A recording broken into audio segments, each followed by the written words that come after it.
السلام علیکم، please subscribe. حضور نبی رحمت صلی اللہ علیہ وسلم کی بارگاہ میں پیش کرنے کے بعد معزز محترم حاضرین و سامعین، السلام علیکم ورحمۃ اللہ وبرکاتہ۔ آج کی یہ محفل پاک ایصال ثواب کے حوالے سے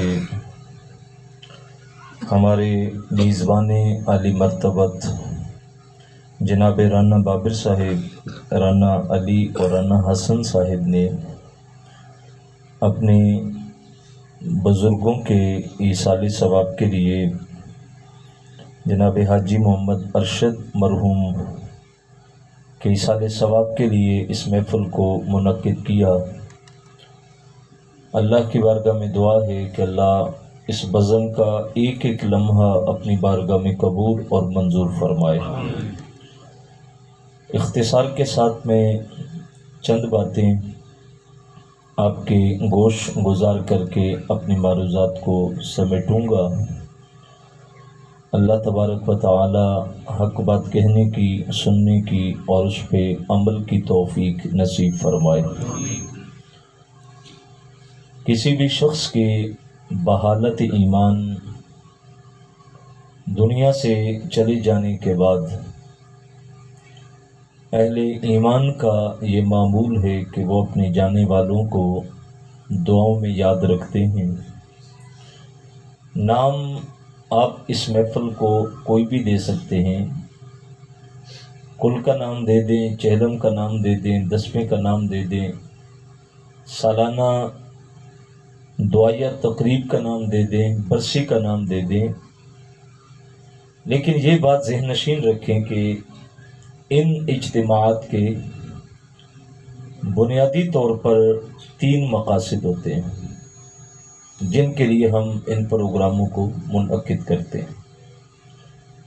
پہلا مقصد ہوتا ہے مرنے والے کے لیے دعائے مغفرت کا۔ یہ پہلا اور بنیادی مقصد ہے جس کے لیے ہم لوگ جمع ہوتے ہیں۔ اللہ کے محبوب علیہ السلام نے ارشاد فرمایا، مل میت فی القبر الا کالغریق المتغوص فی البحر۔ فرمایا جس طرح پانی میں ڈوبنے والا شخص ہاتھ پاؤں مارتا ہے کہ ڈوبنے سے بچ جاؤں، فرمایا جس کو قبر میں اتار کے آتے ہو اس کا حال بھی ڈوبنے والے شخص کی طرح ہوتا ہے، وہ بھی کوشش کر رہا ہوتا ہے، لیکن پانی میں ڈوبنے والا تو ہاتھ پاؤں مارتا ہے کہ سہارا ملے، بچ جاؤں ڈوبنے سے۔ قبر والا کیا کرتا ہے؟ فرمایا ینتظر الدعوہ، وہ قبر میں دعاؤں کا انتظار کرتا ہے۔ اتنے بیٹیاں، بیٹے، عزیز و اقارب، رشتہ دار، اچھی سنگتیں چھوڑ کے آیا ہوں، کوئی ہے جو میرے لیے مغفرت کی دعا کرے؟ فرمایا اس کو قبر کی منزل میں دعاؤں کا انتظار ہوتا ہے۔ اسی لیے کسی کہنے والے نے کہا کہ آج سوچ لے انجام اپنی طوطا چشمی کا، کل تجھ کو بھی ضرورت ہوگی قبر میں دعاؤں کی۔ آج کوئی ہمارا انتظار کر رہا ہے تو ہمیں نہیں بھولنا چاہیے کہ کل کو یہ وقت ہمارے اوپر بھی آئے گا، ہم کسی کے انتظار میں ہوں گے کہ کوئی ہمارے لیے دعا کرے۔ سوال یہ پیدا ہوتا ہے کہ اگر دعا ہی کرنا مقصود تھا تو جہاں ظہر پڑی وہاں سے دعا کر لیتے، دعا پھر بھی پہنچ جاتی۔ جہاں فجر پڑی تھی وہاں سے کر لیتے، عصر کی گھڑیاں آئیں گی وہاں کر لیتے، جہاں موجود تھے وہاں سے کر لیتے، دعا پھر بھی پہنچ جاتی۔ تو پھر یہاں آنے کا مقصد کیا ہے؟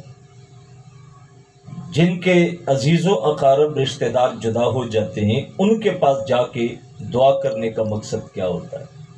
جبکہ دعا جہاں سے کی جائے وہاں سے پہنچ جاتی ہے۔ تو یہ دوسرا بڑا مقصد بنیادی ہوتا ہے کہ آپ غم کی اس گھڑی میں پاسماندگان کے ساتھ تعزیت کا اظہار کریں۔ یہ تعلیم ہمیں اسلام دیتا ہے کہ مشکل کی گھڑی میں آپ دوسروں کی دھارس بنائیں، آپ انہیں تلقین صبر کریں، ان کے دکھ میں شامل ہوں، واصف علی واصف نے لکھا ہے کہ درد اس وقت درد دیتا ہے جب کوئی درد بانٹنے والا نہیں ہوتا۔ درد کی گھڑی میں کوئی آ کے کاندھے پہ ہاتھ بھی رکھ دے تو انسان اپنے دکھ بھول جاتا ہے۔ تو کہا اس مشکل کی گھڑی میں آپ ان کی دھارس بندھائیں، تلقین صبر کریں۔ یاد رکھیے گا کہ جدائی کے صدمے اپنی جگہ ہوتے ہیں، جو رشتے بچھڑ جاتے ہیں بس اوقات نعم البدل تو دور کی بات ہے، کچھ رشتوں کا بدل بھی نہیں ہوتا، جس طرح ماں اور باپ کا رشتہ ہے۔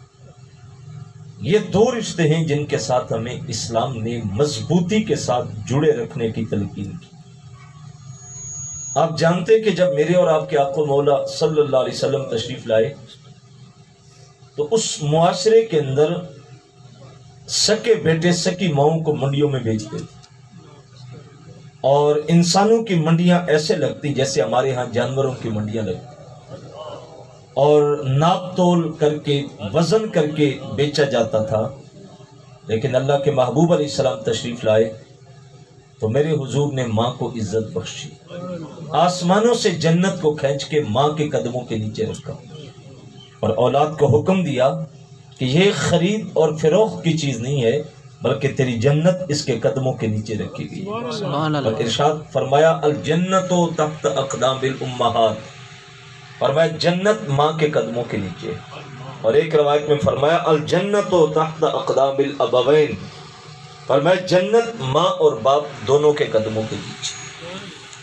اس سے بڑی اور سعادت کی بات کون سی ہے؟ فضائل کمالات کی بات کیا ہے کہ اللہ کے محبوب علیہ السلام فرمائے لوگوں اگر ماں اور باپ راضی ہیں تو عرش کا رحمان بھی راضی ہے۔ یہ دو رشتے راضی نہیں ہیں تو عرش کا رحمان بھی راضی نہیں ہے۔ فرمایا اللہ کی رضا والدین کی رضا میں، اور اللہ کی ناراضگی والدین کی ناراضگی میں۔ تو ان دو رشتوں کا نعم البدل تو بڑی دور کی بات، اللہ نے بدل بھی نہیں بنایا، لہٰذا میں ان کے ساتھ جوڑا گیا۔ آپ یار باہر بہت ہنسمکھ ہیں، آپ کا پورا علاقہ آپ کو پہچانتا ہے، لیکن آپ یہ دیکھیں کہ آپ کا رویہ ماں اور باپ کے ساتھ کیسا ہے۔ میں کہتا ہوں آج جوان نے مکان بھی اچھا بنا لیا، کاروبار بھی وسیع کر لیا، اس کو شہرت بھی مل گئی، اس کے نام کے ڈنکے بھی بجنے لگے، یار سب کچھ آج تم نے لے لیا، لیکن ایک لمحے کے لیے سب کچھ جگہ پہ چھوڑ دیں، یہ ڈگریاں بھی، یہ تعلیم بھی، یہ مکان بھی، یہ کوٹھیاں بھی، یہ گاڑیاں بھی، یہ کاروبار بھی، یہ ناموری بھی، اور آپ پلٹ جائیں اس وقت پہ جب آپ پہلے دن اسکول کو چلے تھے تو بتاؤ اس وقت تمہاری اسکول کی فیسیں کس نے دی؟ تمہیں تو آج اپنی ڈگریوں پہ بڑا ناز ہے نا، اور باپ کو بیٹا کہتا ہے ابا جی آپ نہ بولا کریں، آپ کو بولنا نہیں آتا۔ 4 حرف پڑھ گیا تو باپ کو کہا کہ آپ کو نہیں پتا کہ زمانہ کہاں پہنچ گیا ہے، اور صاحب جس زمانے کی تو بات کر رہا ہے یہی بوڑھا بابا تھا جس نے تجھے اس صف میں کھڑا کیا، اگر وہ تیرے ساتھ محنت نہ کرتا، ٹوکریاں اٹھا کے تیری فیسیں نہ دیتا، تو کیا تو بھی آج کہیں روڈ کے کنارے پہ ریڑھی لگا کے نہ بیٹھا ہوتا؟ یہ محنت اس بابے کی ہے، اس لیے کہا جہاں مرضی چلے جاؤ ان دو رشتوں کے دل کا لحاظ رکھنا ہے، یہ ناراض نہ ہونے پائے۔ بیوی 2 جملے کہہ دے تو ماں کو بیٹا کہتا ماں آپ کو 2 وقت کی روٹی چاہیے، مل جائے گی، آپ کو گھر میں مداخلت نہیں کرنی چاہیے، 2 وقت کی روٹی تو لوگ ملازمہ کو بھی دے دیتے۔ تو نہیں جانتا تیرے رب نے اس کے قدموں کے نیچے تیری جنت رکھی ہے، یہ ملازمہ نہیں ہے، یہ فالتو چیز نہیں ہے، یہ گھر کے اوپر بوجھ نہیں ہے، یہ نہ بھی بولے گھر کے شہر میں ماں باپ کی چارپائی پڑی ہو، جانتے ہو اللہ کتنی رحمتیں نازل کرتا ہے، اس وجود کے صدقے اللہ کتنا کچھ اتارتا ہے۔ تو صاحب ان 2 رشتوں کے ساتھ ہمیں جوڑا گیا، اور کوئی بھی رشتہ جدا ہو تو اس کا صدمہ الگ ہوتا ہے، لیکن ہمارا دین ہمیں تلقین کرتا ہے کہ آپ اس مشکل کی گھڑی میں بھی آپ کے ایمان کا حسن یہ ہے کہ آپ اللہ کی رضا پہ راضی ہو۔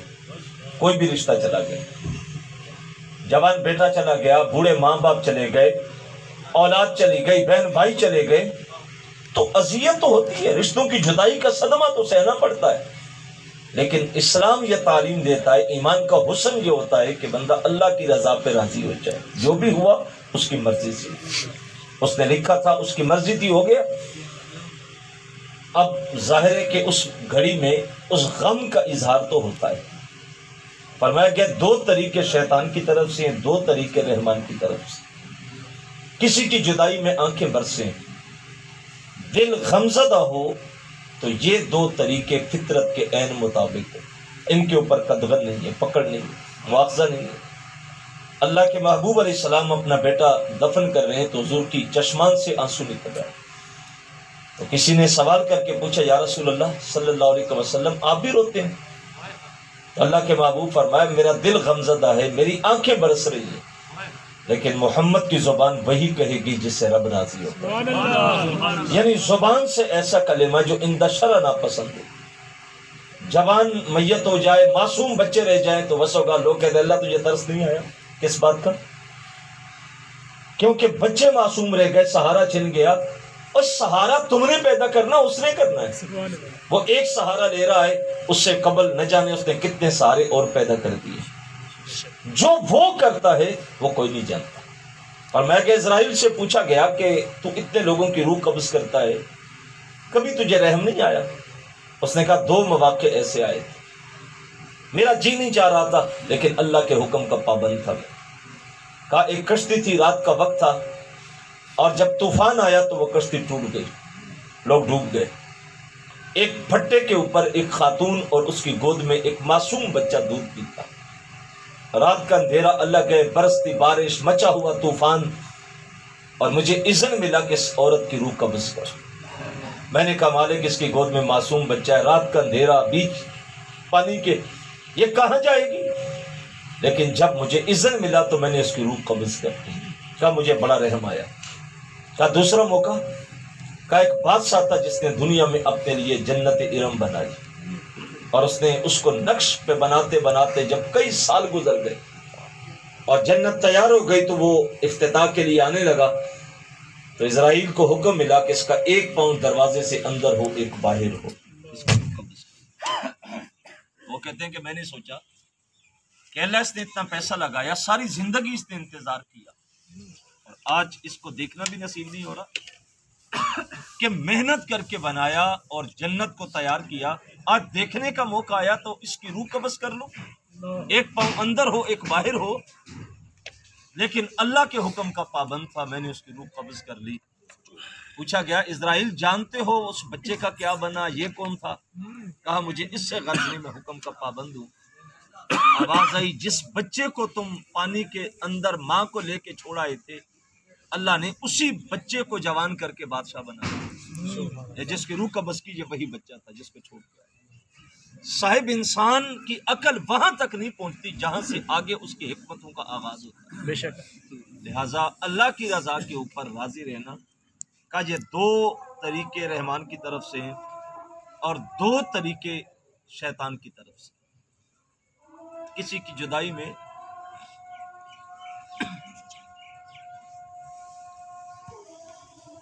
برسیں، دل غمزدہ ہو، یہ رحمان کی طرف سے. چہرے پہ تمانچے مارنا، گریبان نوچنا، یہ شیطان کی طرف سے. کہ ان سے منع کیا گیا، ان کو نہیں کرنا. تیسرا اور آخری مقصد جس کے لیے آج میں اور آپ جمع ہیں وہ ہے اپنے لیے سامان عبرت. ان گھڑیوں کو ہم دیکھیں کہ آج وہ دنیا سے چلے گئے اور مجھے بتایا گیا کہ سالانہ برسی ہے، سالانہ ختم ہے. میں اور آپ سوچیں ایک وقت آئے گا کہ ہمارے بھی دنیا سے جانے کے بعد کئی سال بیتیں گے. لوگوں کو پہلے کل یاد ہوتا، پھر 10واں، پھر چہلم، پھر سالانہ، پھر کئی سال بیت جاتے. قرآن مجید سے جو میں نے آیت کریمہ پڑھی اس کا مفہوم کیا ہے؟ بل تنظر نفس ما قدمت لغد. سورہ حشر میں اللہ فرماتا ہے ہر جان یہ سوچے اس نے آنے والے کل کے لیے آگے کیا بھیجا ہے. کیا اٹھتے ہوئے جنازے میں پیغام نہیں دیتے؟ کیا روز فوت شدگان کی جنازوں کے اعلانات ہمیں پیغام نہیں دیتے؟ کیا یہ پھیلی ہوئی قبریں ہمیں پیغام نہیں دیتی؟ صاحب وہ دنیا سے لوگ اٹھتے جا رہے ہیں، روز کئی جنازے اٹھتے دیکھتے ہیں، کئی ختم جا کے دیکھتے ہیں، کئی قبرستانوں میں جاتے ہیں. یہ بھی ہماری طرح دنیا میں تھے. آپ یہ مت سوچیں کہ صحت ہے تو ابھی کیا ہے، ابھی تو چڑھتی جوانی ہے، ابھی کیا ہے. صاحب لازم نہیں ہے کہ بڑھاپا آئے گا تو موت آئے گی. یہ لازمی نہیں ہے کہ بیماری آئے گی تو موت آئے گی، ڈاکٹر لا علاج کریں گے تو موت آئے گی، ایسا نہیں ہوتا۔ ہم نے کئی مرض میں مبتلا لوگوں کو قدموں پہ کھڑے ہوتے دیکھا ہے، اور جن کو ڈاکٹر کہتے ہیں آپ کو کوئی مسئلہ نہیں، اور رات کو سوتے ہیں صبح اٹھنا نصیب نہیں ہوتا۔ کیا ہم نے زندگی میں کسی جوان کا جنازہ نہیں دیکھا؟ کیا ہم نے زندگی میں کسی جوان کے جنازے کو کندھا نہیں دیا؟ تو صاحب یہ کیوں انتظار ہے کہ بڑھاپا آئے گا تو مسجد بھی جاؤں گا، نماز بھی پڑھوں گا، اللہ سے تعلق جوڑوں گا، اور اگر اس لمحے سے پہلے موت کا پیغام آ گیا تو پھر کیا کرے گا؟ ہمارے اوپر آج دنیا کے سارے رشتے ناتے ہم راضی کرنا جانتے ہیں، کس کو کیسے راضی کرنا ہے، کس کو کیسے تعلق جوڑنا ہے، سب کچھ ہم کرتے ہیں۔ اگر نہیں کر پاتے تو صرف اور صرف ہم اپنے رب کے حضور جھکنا نہیں جانتے، رب کو راضی کرنا نہیں جانتے۔ اس سے قبل کہ موت کا پیغام آئے ہمیں اپنے معاملات کو درست کرنا چاہیے۔ وہ ایک بزرگ تھے، قبرستان گئے نا، جب میت کو دفن کرنے لگے تو انہوں نے جانے والوں کو جب پانی کا چھڑکاؤ کیا، فاتح پڑھی، دعا کر لی، نکلنے لگے تو بابا جی بول کے کہنے لگے بیٹا ایک بات سن لو گے؟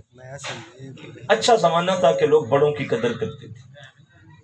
کھڑے ہو گئے لوگ تو بابا جی کہنے لگے کہ جس کو ہم دفن کرنے آئے تھے، اگر ہم واپسی پہ اللہ اس کو بھی ہمارے ساتھ دوبارہ بھیج دے تو بتاؤ یہ کیا کرے گا؟ انہوں نے کہا اس نے موت کی سختیاں سہ لی، موت کے جھٹکے سہ لیے، اس نے کفن دفن کو دیکھا، اس کا جنازہ اٹھا، اس کو قبر میں اتارا، مٹیوں ڈیلی، قبر کا اندھیرا پن اس نے دیکھا، وحشتیں دیکھی، تنہائی دیکھی، گرمی دیکھی، اگر اللہ اس کو دوبارہ ہمارے ساتھ بھیج دے گا تو یہ ایک لمحہ بھی اللہ کی عبادت کے بغیر نہیں گزارے گا، اس کی مرضی کے بغیر قدم نہیں اٹھائے گا۔ بابا جی کہنے لگے جائے گا؟ انہوں نے کہا حضور اب یہ دوبارہ پلٹ کے جا نہیں سکتا، اگر جا سکتا ہوتا تو ایک قدم بھی اللہ کی مرضی کے بغیر نہ اٹھاتا۔ تو بابا جی کہنے لگے پتر جو اس نے جا کے کرنا تھا جو نہیں کر سکتا، کیا بہتر نہیں کہ ہم جا کے وہ ابھی سے شروع کر دیں، کہ کل کو وہ وقت آئے اور پھر ہم نہ جا سکیں؟ تو بہتر ہے کہ آج وہ نہیں جا سکتا لیکن ہم تو جا رہے ہیں، تو کیا بہتر نہیں کہ ہم جا کے وہی شروع کر دیں جو اس نے کرنا تھا اور نہیں کر پا رہا، تاکہ کل جب ہم یہاں پلٹ کے آئیں تو ہمیں شرمندگی نہ ہو۔ بھائیو جانا تو سب کو پڑے گا، موت ایک سندیسہ ہے، ایک آواز ہے، ایک وقت ہے جو اللہ نے لکھ دیا، اس سے ایک لمحے کے لیے بھی آگے پیچھے۔ یہ بیماریاں، یہ حادثے، یہ معاملات، یہ ایک بہانے بنے ہوئے ہیں، وگرنہ جو وقت لکھا ہوتا۔ میں کل پرسوں ایک جگہ پہ تھا تو ہمارے ایک دوست ہیں، وہ کہنے لگے کہ ابا جی کی طبیعت، کسی نے پوچھا تو میں نے کہا کیا مسئلہ ہے؟ وہ کہتے ہیں کہ ان کو بڑی دیر کا 12-14 سال ہو گئے کینسر کا مسئلہ تھا، لیکن ہمیں ڈاکٹروں نے بتایا نہیں، بس ہلکا کا علاج چل رہا تھا۔ تو اب انہوں نے بتایا ہے اور وہ کہتے ہیں کہ جیسا علاج چل رہا ہے ویسے چل رہے۔ تو میں نے کہا عمر کتنی ہے؟ کہتے ہیں 100 سال سے اوپر ہو گیا۔ جب وہ موت کا پیغام نہ لکھے تو کچھ بھی نہیں ہوتا، اور جب وہ دے دیتا ہے تو کوئی مرض بھی نہیں ہوتا اور سو کے اٹھنا نصیب نہیں ہوتا۔ ہم کاش کے اس کو یقین کی حد تک اندر اتار لیں۔ کل کو موت کے جھٹکے الگ سے سہنا پڑیں گے، کوئی دوست ساتھ نہیں چلے گا۔ کل کو لحد کے اندر اکیلے اترنا پڑے گا، کوئی ساتھ نہیں چلے گا۔ رشتہ، ناتا، محبت، پیار، دوست، جن کے کہنے پہ ہم کئی طرح کے گناہ کر لیتے، جن کے کہنے پہ نماز کو اٹھے، دوست نے کہا چل بیٹھ یار، بڑے نمازی دیکھیں، ہم ان کے ساتھ بیٹھ گئے، رات کو شباب، کباب اور شراب اور نشوں میں ہم نے مست ہو کے گزار دی زندگی، کیونکہ دوست کرتے تھے تو میں بھی کرنے لگا، اور تو ان کا جو دوست بنا تو تیری بستی میں کئی نماز پڑھنے والے بھی تھے، کاش کہ تو ان کا دوست بن جاتا، تو اچھی سنگت اختیار کرتا، اچھی جگہ جاتا، تاکہ کل کو قبر میں اترتا تو کوئی روشنی تو ساتھ اترتی۔ صاحب وہ لمحے آنے والے ہیں، مرنے والے پیغام دیتے میں جا رہا ہوں، تمہیں بھی آنا پڑے گا۔ آج وقت ہے اپنی زندگی کو میں بھی بدلوں، آپ بھی بدلیں، یہ ایک وقت ہوتا ہے، جب گزر جائے پھر لمحہ نہیں آتا۔ آج تو جو ہم کرنا چاہیں کر سکتے ہیں، آپ توبہ کریں، استغفار کریں، گناہ کر کے، جرم کر کے بندوں سے معافی مانگے تو بندے رسوا کرتے، معاف کریں بھی تو پہلے پرے پنچایت میں سارا کچھ گنوا کے رسوا کر کے پھر کہتے ہیں چلو معاف کر دیے۔ وہ خالق اتنا کریم ہے، غفور ہے، آپ 70 سال کے بعد بھی پلٹ کے جائیں، اس کے دروازے پھر بھی بندوں کے لیے کھلے ہوتے۔ وہ یہ بھی نہیں کہتا کہ زندگی ساری گزار کے اب کسی کام کا نہیں رہا تو میرے دروازے پہ آ گیا، وہ پھر بھی معاف کرتا۔ اس کی رحمتیں آواز دیتی ہیں، یا ایھا الانسان ما غرک بربک الکریم الذی خلقک فسواک فعدلک۔ اللہ کہتا ہو غافل انسان، تو نے کریم رب کو چھوڑ دیا؟ بتا تو صحیح، دولت کا نشہ ہے آج تیری ہے کل کسی اور کی، جوانی کا نشہ ہے آج تو جوان ہے کل کو بوڑھا ہو جائے گا، بتا تو صحیح، ناموری ہے، شہرت ہے تیرے پاس کیا؟ آج ڈھلتا سایہ ہے، صبح سورج چڑھتا ہے اور دوپہر کو نصف النہار پہ آ کے چمکتا ہے، دیکھنا چاہیں تو دیکھ نہیں سکتے، لیکن عصر کے بعد وہی سورج ڈوب جاتا ہے۔ یہ روز چڑھتا سورج پیغام دیتا ہے تو دنیا میں آیا، جوانی میں آ کے چمکے گا اور پھر جا کے تو بھی میری طرح قبر میں ڈوب جائے گا۔ یہ روز کہانی سناتا ہے سورج، لیکن ہم ابھی تک غفلتوں کی چادروں میں پڑے ہیں۔